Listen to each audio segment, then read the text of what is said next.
Hello. I bought a watch for £22 and here it is. So whilst I unbox a watch, I'll just tell you a bit of history on Sekonda. So they're a British watchmaking company, founded in 1966. They used to have their watches manufactured in the Soviet Union, but we all know what happened to the Soviet Union. Now they have their watches manufactured in Hong Kong. We can probably all tell why they do that. Manufacturing costs. They are now owned by Time Products, who also own Accurist. So, not too bad of a history.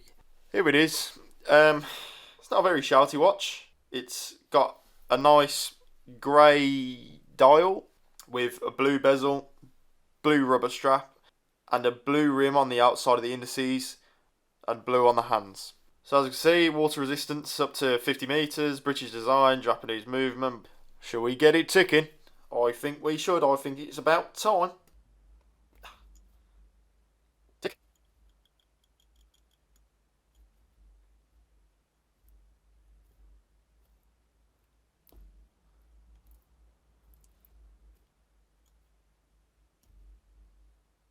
I don't know if I'm being an idiot, but it's not ticking. So, first position on the crown is to wind the date. Down is just to annoy it. So we just keep going up and then it just changes the date. If you pull it fully out, you can do the time. I don't know how you do the... Oh no, have you got to fully wind it to do the day? It's Tuesday now. So anyway, I don't know what's wrong with the watch. But yeah, I love the fact that they included a rubber strap.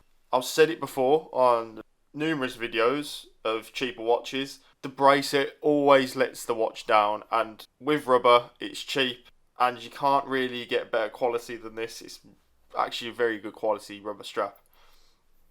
Nice texture on the back for more grip, and overall, yeah, it's quite nice. I don't know why it's not ticking though.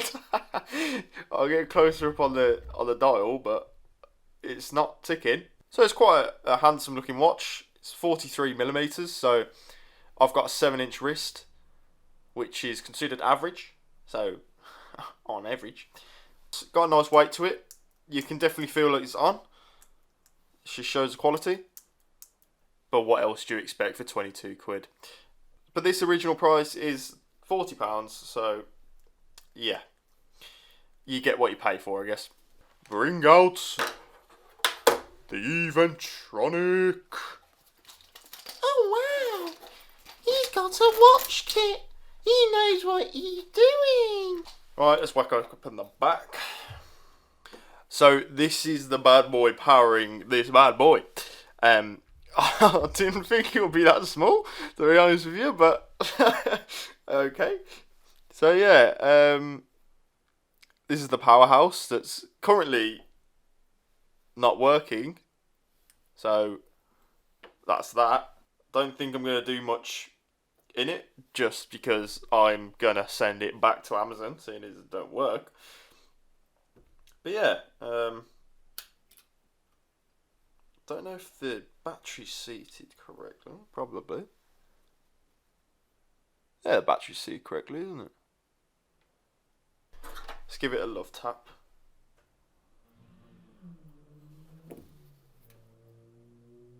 I have fixed it! I'm a watchmaker. Oh my gosh, you see that, guys? Jesus. Oh wow, I fixed it. The battery wasn't seated correctly.